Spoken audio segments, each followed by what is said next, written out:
On a eu le premier ordinateur à la maison, j'avais 9 ans et je me suis tout de suite plongée dedans.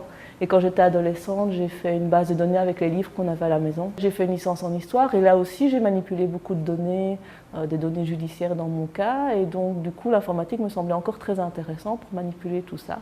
Et donc après j'ai fait une licence en informatique pour compléter cette passion que j'avais depuis toujours. Une base de données, c'est un système qui permet de stocker des informations du monde réel, n'importe quoi, par exemple des données bancaires, les produits en vente sur un site comme Amazon par exemple, les horaires de train, etc. Pour concevoir ces bases de données qu'on utilise tous les jours, il y a 3 grandes étapes. La première étape, on va récolter les besoins des utilisateurs et on va en faire un schéma conceptuel, c'est-à-dire un schéma qui représente formellement les besoins qui ont été exprimés. Ce schéma qui est abstrait, qui est indépendant de toute technologie, on va le transformer pour qu'il corresponde à une technologie de système de gestion de base de données. Et puis, comme tout programme informatique, on fonctionne avec un langage. Pour les bases de données, c'est SQL. Eh bien, on va traduire ce schéma logique dans le code SQL qui correspond. Pour le moment, je travaille sur un projet très intéressant qui a pour but de mettre dans une base de données, donc forcément, toutes les statistiques pénales belges qui ont été publiées depuis 1830.